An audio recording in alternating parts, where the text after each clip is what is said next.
Ladies and gentlemen, comrades and friends, today I would like to talk to you about the current situation that is happening in Africa, the reality that is happening in Africa.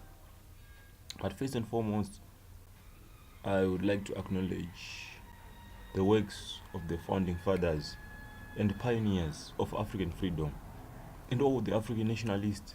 The founding fathers are, for example, the founding fathers, the likes of Kwame Nkrumah, Julius Nyerere, Patrice Lumumba, just to mention a few. Ladies and gentlemen, the current situation in Africa is so depressing. As we speak, Africa is a fragile continent which is a victim of modern day slavery by Europe and Asia. Africa cannot control their own economy. America and their friends are controlling our economy, the African economy. I'll be grateful if all those guys, all those states, the Americans and the Asians who are controlling our economy, were ushering our economy to an ascendance and growth. But however, it is vice versa. Foreign powers have led to the development of underdevelopment of Africa as a continent. The African economy is facing a drastic decline. The Europeans and the Asian countries are derailing our hopes on economic growth through their Machiavellian and hedonistic approach to our economy. Right now, Zimbabwe cannot sell our own minerals on the world market because the Europeans are labeling our minerals as blood minerals. Moreover, the British and their allies determine the price of our own minerals that we sell to survive and to feed the African citizens, to feed the African child, to feed the owner of the minerals. Ladies and gentlemen, Africa must rise again. We must unite and stand against the foreign powers. Right now in Libya, as we speak, the Europeans are sucking to the last drop the oils of Libya so that Libya will never be able to feed their own people. And also they want to make sure that Libya will not give birth to a new Muammar Gaddafi who can be a threat to the European economy and their interests. My fellow Africans, the political crisis and economic crisis in some parts of the continent are a clear sign of modern day slavery, the 21st century slavery of Africa and Africans by Europe and Asia. African freedom and nationalism right now is in the intensive care unit. We have states that do not have a freedom, states that do not rule themselves. We have Papua New Guinea, people of Saharawi, we have Syria, we have Libya. All those states, they are fragile states right now as we speak. But it was because of the foreign intervention. If it wasn't for the foreign intervention, Libya would be somewhere right now.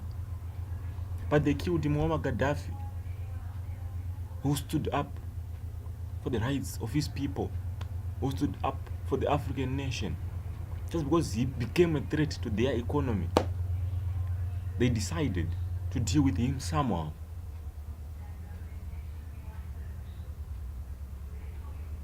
They decided to kill him. But we Africans, we're just watching as all this is happening. Ladies and gentlemen, we have to drive these foreign powers. They are in Africa right now. The president of Zimbabwe, Robert Gabriel Mugabe, at the 26th African Union Summit said, and I quote, "These modern day colonialists are everywhere in Africa, either physically or through spices, organizations, social workers," and that's the reality. Looking at Botswana, it's an American colonial state. There is an American arsenal in Botswana. They can try to justify that, but in reality, it's slavery. For what reason do we need an American base in Africa. Why? We have our medical doctors, engineers, but most work is done by foreign engineers. People fly to foreign continents for medical assistance. Colonialism still exists in Africa, comrades and friends. Africa is under the colonial rule, either politically or economically. Because these two things, politics and economy, they go hand in hand. Politically, Zimbabwe was colonized. Sanctions were imposed on Zimbabwe just because the Zimbabwean government decided to take land from the whites and give it to the owners of the land, the black people. And he was sanctioned. He was sanctioned for empowering the people. But at first that was the agenda of the liberation struggle. Just because they're now implementing the agenda, the policies of the liberation struggle, who have become a threat. Why do they need to farm in Africa? Can they go and farm somewhere else? Don't they have farms in London, Manchester,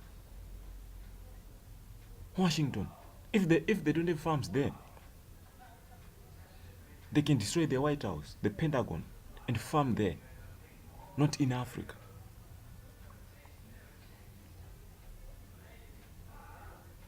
In Botswana, there is a NATO base.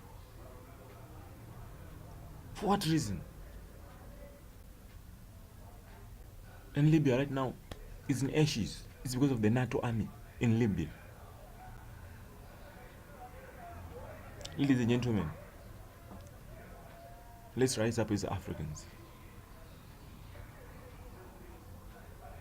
These foreign powers, they should not interfere in our domestic politics, pretending to be saviors, but in reality they are foxes in sheepskin.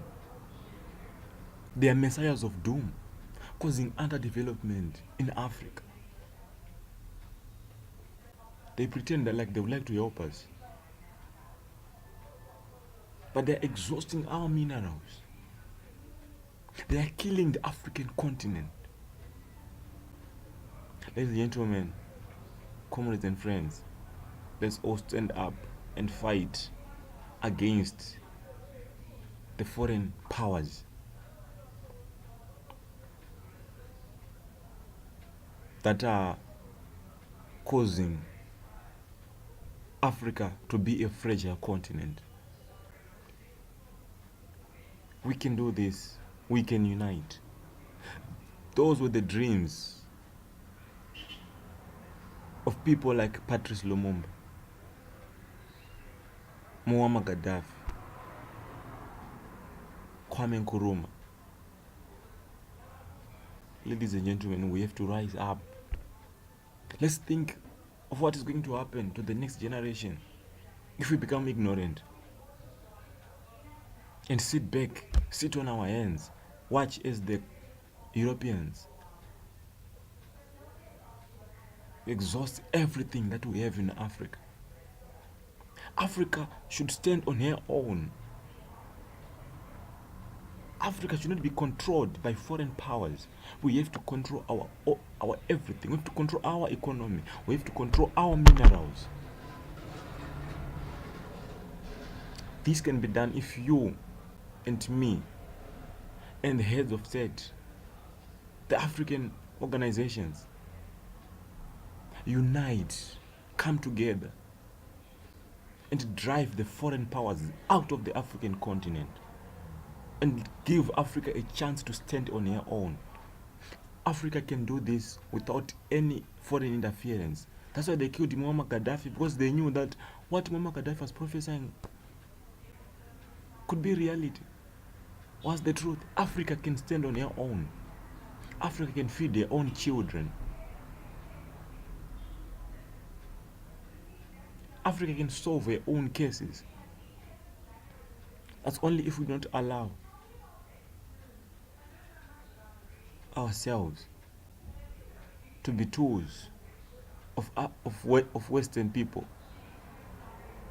that will be used to brew confusion and war within ourselves. Let's stop fighting ourselves and focus onto the real enemy that we have in Africa. And the real enemy is the Americans, the British, the Russians, the Chinese,